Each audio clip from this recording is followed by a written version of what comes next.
First impressions are quick, lazy, and usually built on very little information. We see a person once, in one moment, under one set of conditions, and we decide who they are. Not later. Not after watching how they think or respond. Right away. The brain wants efficiency, not accuracy, so it fills in the blanks with stereotypes, past experiences, and assumptions that feel comfortable. In high-pressure environments, that habit gets even stronger. People don't slow down to ask questions. They size others up and move on. On the training field, first impressions are currency. Everyone is watching everyone else. Who looks confident? Who hesitates? Who speaks up? Who stays quiet? The smallest details get magnified. A posture, a voice, a moment of silence. Those details become stories. And once the story forms, it sticks. Someone is labeled weak, inexperienced, unimportant, or out of place, often without a single word being exchanged. That's what happened to her. She didn't announce herself. She didn't demand attention. She showed up like everyone else and followed the process. For some, that read is uncertainty. For others, it read as someone who could be pushed.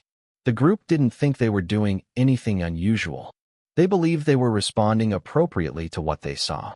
In their minds, they were testing a peer, enforcing standards, asserting dominance the way the culture had taught them to do. But first impressions don't measure depth. They don't reveal intent. They don't account for experience that doesn't need to be advertised. Someone who has nothing to prove rarely feels the need to perform. Someone who understands the environment doesn't rush to control it. Quiet confidence often looks like passivity to people who equate noise with strength. The danger of first impressions isn't just that they're wrong. It's that we act on them as if they're facts. Once the assumption is made, behavior follows. People become bolder, harsher, more dismissive. They justify it because, in their version of reality, the other person deserves it. That's how situations escalate. Not from malice, but from certainty built on incomplete information. When the truth finally surfaced, it didn't arrive with drama. It didn't need to. The shift was immediate. Body language changed. Voices lowered. Eyes avoided contact. The same people who felt comfortable pushing now felt exposed. Not because she retaliated, but because their confidence had been based on a lie they told themselves. The field hadn't changed. The standards hadn't changed. Only their understanding of who she was. That moment revealed something uncomfortable. If respect only appears after a title is revealed, then it was never really respect. It was compliance. First impressions had given them permission to behave one way. New information forced them to behave another. The contrast was impossible to ignore. Outside that field, the pattern repeats everywhere. In classrooms, workplaces, meetings, and everyday interactions. People judge competence by volume, authority by appearance, intelligence by confidence. Anyone who doesn't fit the expected mold gets underestimated or overlooked. Sometimes they're dismissed quietly. Sometimes they're challenged aggressively. Either way, the mistake is the same. First impressions reward performance, not substance. They favor people who know how to signal power, not necessarily those who possess it. They punish people who don't play the expected role. And once those judgments settle in, they influence opportunities, trust, and treatment long before anyone has earned or lost them. The real lesson isn't that everyone is secretly important or powerful. It's that you don't know who someone is by watching them for a moment. You don't know what they carry, what they've earned, or what they're capable of handling. The person you underestimate today may be the one evaluating you tomorrow. The one you dismiss may be the one with the clearest view of your decisions. The one you challenge may be the one who already understands the outcome long before you do. First impressions feel efficient, but they cost more than they save. They create blind spots. They encourage arrogance. They convince people that their perspective is complete when it's barely started. And once you act on that false certainty, you don't just misjudge someone else. You reveal something about yourself. How quickly you assume, how easily you justify, how comfortable you are making decisions without knowing the full picture. Power isn't always visible, and the people who rely on obvious signals often miss it completely. We are trained to look for markers that feel familiar. Rank on a sleeve, confidence in a voice, size, volume, posture, control of space. Those cues help us move fast in uncertain environments, but they also narrow our vision. We start believing that power must announce itself to be real, that authority has a certain look and sound, that influence always enters the room first. On the training field, visible power was everywhere. Loud commands, assertive movement, people staking territory through presence alone. It looked convincing. It felt earned. But it was also fragile. It depended on agreement. It only worked as long as everyone accepted the performance. The moment someone outside that expectation appeared, the system didn't know how to read it. She didn't match the usual picture. No exaggerated confidence. No need to dominate space. No rush to correct or control. That absence of performance was interpreted as absence of power. The mistake wasn't in noticing the difference. It was in assuming that difference meant weakness. When power doesn't look familiar, people often treat it like it doesn't exist. Real power doesn't need constant reinforcement. It doesn't seek validation in every interaction. It doesn't test others to feel secure. It waits. It observes. It lets situations unfold because it understands outcomes don't depend on intimidation. That kind of power feels unsettling to people who depend on visible dominance. Silence can feel threatening when you're used to noise being the only signal that matters. When the truth came out, it exposed how much effort had gone into projecting strength. The authority was there all along, just not on display. It didn't show itself until it needed to. And when it did, it didn't arrive loudly. It arrived cleanly, decisively, without emotion. That contrast is what made it undeniable. The uncomfortable part is realizing how often we miss this in everyday life. We promote the most vocal person in the room. We trust the one who sounds sure of themselves. We follow the person who speaks first and longest. Meanwhile, the one who listens, measures, and waits is often overlooked. Not because they lack influence, but because they don't advertise it. Visible power is easy to imitate. Anyone can raise their voice. Anyone can posture. Anyone can learn the right language and gestures. That's why environments built around appearances tend to reward confidence over competence. The quieter forms of power require time to recognize. They show up in decisions that hold under pressure, in restraint when escalation would be easy, in clarity when others are reactive. There is also a difference between control and authority. Control demands compliance. Authority earns it. Control relies on fear of consequence. Authority relies on trust and judgment. When power is invisible, it often means it's rooted in responsibility rather than ego. The person understands the weight of their role and doesn't need to prove it through force. People who underestimate invisible power often expose their own insecurity. They push harder, test limits, escalate behavior because they believe nothing will push back. They confuse lack of reaction with lack of capacity.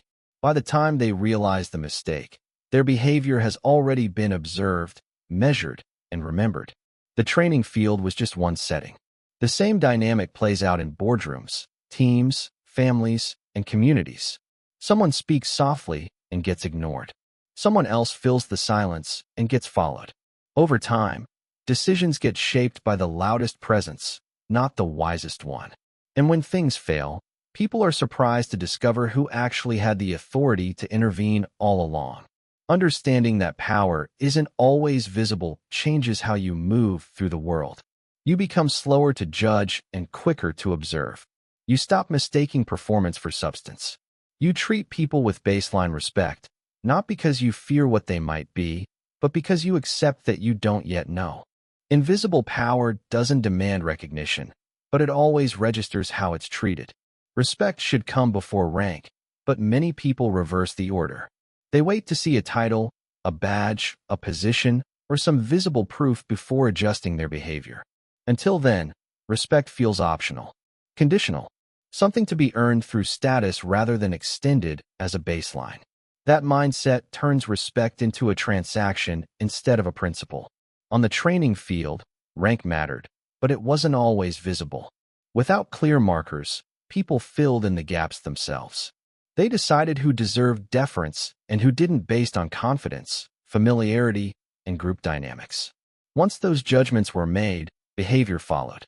Interruptions felt justified. Pressure felt acceptable. Aggression felt like enforcement rather than disrespect. The problem with tying respect to rank is that it reveals motive.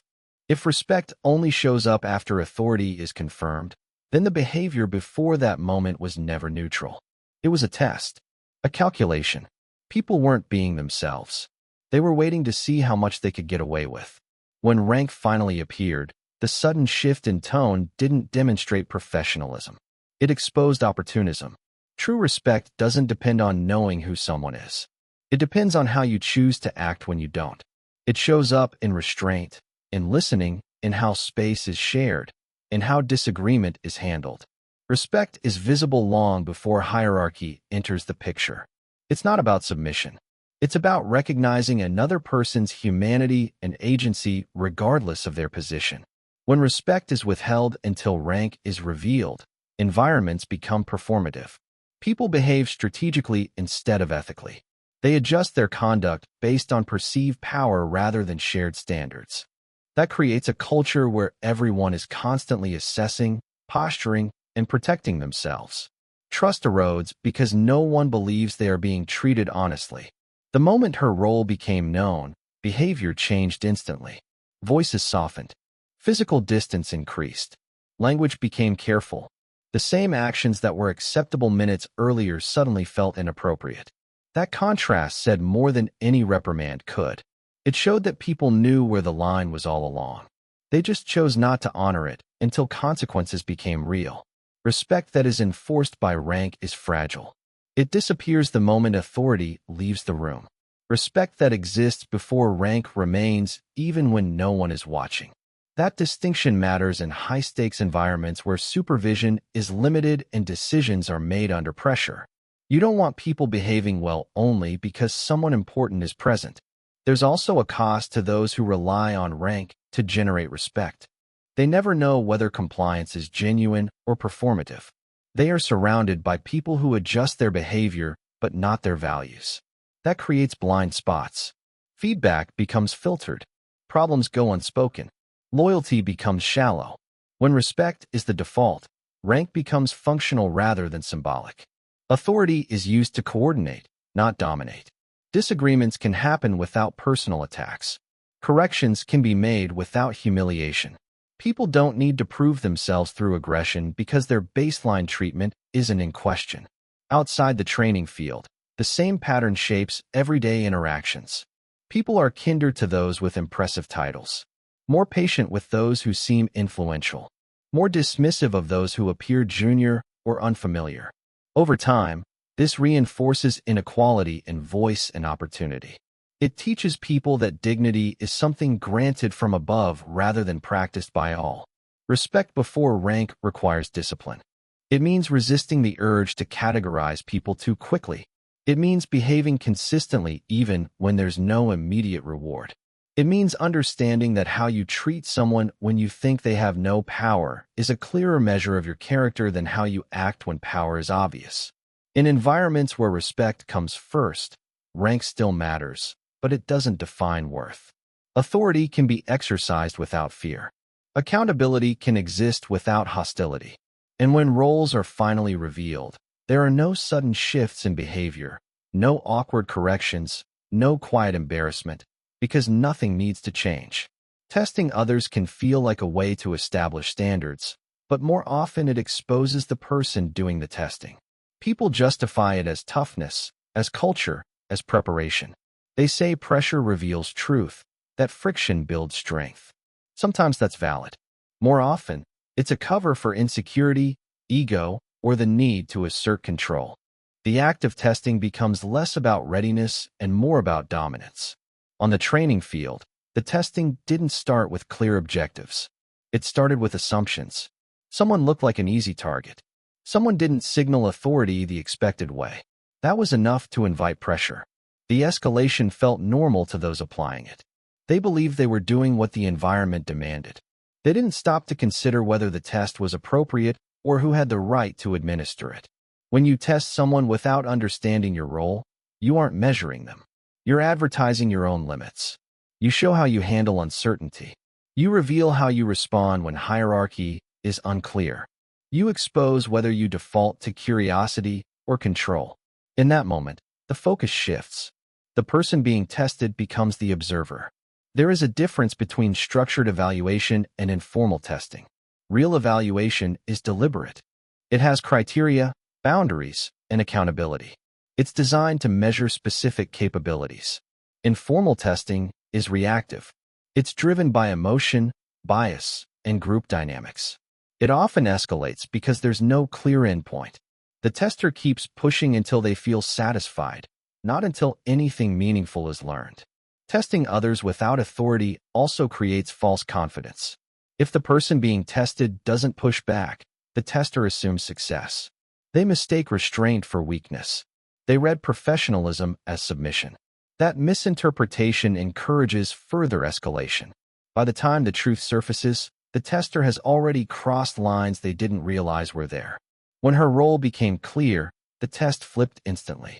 The behaviors that had been justified as standard practice were suddenly indefensible. The testers weren't judged on physical performance or technical skill. They were judged on judgment, on restraint, on how they treated someone when they believed they held the advantage. The test they thought they were administering turned out to be the one they failed. This is why testing others is risky when it isn't grounded in responsibility. You don't control the criteria. You don't control the outcome. And you rarely control who is actually watching. In many environments, especially high-stakes ones, behavior is always being assessed, even when it feels informal. People assume evaluation only happens when it's announced. In reality, it happens constantly. Outside the field, this plays out in subtle ways. A senior employee interrupts a junior one to see how they respond. A team member challenges a colleague publicly to gauge confidence. Someone applies pressure in a meeting to see who cracks. These moments are framed as harmless probes, but they leave impressions. They shape reputations, and they often reflect more on the instigator than the target. People who feel secure in their role don't need to test others casually. They set expectations clearly. They intervene when necessary. They don't manufacture stress to validate themselves. Their authority doesn't come from pushing boundaries. It comes from knowing when pressure serves a purpose and when it doesn't. When testing becomes habitual, it erodes trust. People stop focusing on the task and start focusing on self-protection. Information is withheld. Collaboration weakens. Everyone becomes cautious, not because the work is difficult, but because the environment feels adversarial. The original goal of readiness gets lost. The most revealing tests are unintentional. How someone treats a person they think they can overpower. How they respond when there are no immediate consequences. How they behave when they believe no one important is watching. These moments don't require force or confrontation. They surface naturally. And once they do, they can't be unseen. Assumptions create blind spots, and blind spots are where the biggest mistakes live. An assumption feels harmless because it simplifies things. It gives the brain a shortcut. It tells a story quickly so we don't have to sit with uncertainty. But every shortcut skips information, and what gets skipped is usually what matters most. On the training field, assumptions formed within seconds. Who belonged? Who didn't? Who needed pressure? Who could handle it? None of those judgments came from evidence. They came from pattern matching, from past experiences projected onto a new person. The environment rewarded fast conclusions, so no one questioned them. Once the assumptions locked in, everything that followed seemed logical. Blind spots are dangerous because they don't feel like ignorance. They feel like confidence. When someone is sure they understand a situation, they stop looking. They miss cues that don't fit the narrative. They explain away inconsistencies instead of investigating them. The mind protects the assumption by filtering reality. That's how obvious signs get ignored. Professional restraint gets misread as weakness. Silence gets interpreted as uncertainty. Patience gets mistaken for lack of capability. The assumption shapes perception so completely that alternative explanations never register. People aren't observing anymore. They're confirming what they already believe. The problem isn't just that assumptions are wrong. It's that they influence behavior in ways that create consequences. Once someone assumes another person has less power or competence, They feel justified acting differently. They interrupt. They escalate. They dismiss. They apply pressure without considering impact. Those actions don't come from cruelty. They come from a mental model that says the risk is low. When the truth emerged, the blind spot didn't disappear quietly. It collapsed. The same facts were suddenly visible, and they were impossible to ignore. The restraint that had been misread now looked intentional. The calm now looked controlled. The lack of reaction now looked measured. Nothing about her behavior had changed. Only the assumption had. This is why blind spots are so costly. They don't just hide information. They distort judgment. They turn neutral behavior into provocation and professionalism into deficiency. By the time the mistake is clear, damage has already been done. Relationships have shifted. Trust has been strained. Reputations have been marked. Assumptions also create echo chambers. When a group shares the same belief, it reinforces itself. Dissenting observations get dismissed. Someone who notices something off is ignored or pressured to conform. The group becomes more confident and more wrong at the same time. That collective blind spot grows until reality forces a correction. Outside the training field, assumptions shape hiring decisions, leadership choices, and everyday interactions. People assume competence based on age, authority based on appearance, reliability based on familiarity. Those assumptions guide who gets listened to and who gets overlooked. Over time, opportunities cluster around those who fit the expected mold, not necessarily those who perform best. The most dangerous blind spots are the ones tied to identity, gender, background, demeanor, communication style. When assumptions attach to these traits, they feel justified because they're socially reinforced. Challenging them requires effort and discomfort, so most people don't. They operate inside the blind spot and call it experience. Reducing blind spots doesn't mean abandoning judgment. It means slowing it down. It means noticing when certainty arrives too quickly. It means asking what information you're missing and why. It means recognizing that confidence without curiosity is usually a warning sign. The moment you assume you know who someone is, you stop learning anything new about them. You lock yourself into a version of reality that feels stable but isn't accurate. And when that reality eventually breaks, it doesn't just reveal the truth about the other person. It reveals how much you were willing to ignore to stay comfortable. Authority often shows up when it's least expected, and that's what makes it real. When authority is anticipated, people prepare for it. They adjust their behavior. They become careful, compliant, strategic. But when it arrives quietly, without warning, it strips away performance and exposes instinct. What remains is unfiltered behavior, and that's where truth lives. On the training field, no one was looking for authority in her. There were no announcements, no signals, no visible markers. That absence created comfort for some and overconfidence for others. People acted the way they thought they could. They revealed how they behave when they believe the stakes are low. That environment didn't hide authority. It invited it to observe. Unexpected authority doesn't need to intervene immediately. It watches patterns. It notices who escalates and who de-escalates, who listens and who talks over others, who enforces standards fairly and who uses them selectively. These details are easy to miss when you're busy performing. They're impossible to hide when you think no one important is paying attention. When authority finally becomes visible, it often feels abrupt, even unfair, to those who assumed they were in control. They thought the rules were flexible because no one powerful was present. They confused lack of visibility with lack of oversight. That misunderstanding is common. People tend to behave as if accountability only exists when it's obvious. The discomfort that follows isn't about punishment. It's about recognition. The sudden awareness that actions were recorded, patterns were noticed, and judgments were formed long before any title was revealed. That realization lingers because it forces reflection, not on what went wrong in the moment, but on what felt normal before it. Authority that appears unexpectedly exposes the difference between values and tactics. Values guide behavior regardless of who is watching. Tactics change depending on the audience. When authority is hidden, tactics fail. Values don't. That's why these moments are so revealing. They show whether someone's conduct is situational or consistent. In many organizations, leaders intentionally step back to see how people operate without supervision. They don't announce evaluations. They observe meetings, interactions, and decisions quietly. What they learn in those moments carries more weight than any formal review. The unguarded version of behavior is the most accurate one. People often resent authority that arrives late. They say expectations weren't clear or that circumstances were misunderstood. But the expectations usually existed all along. Treat people with respect. Don't escalate unnecessarily. Know your role. Those standards don't require reminders. They only require commitment. The training field amplified this truth because the environment was intense. Pressure lowers filters.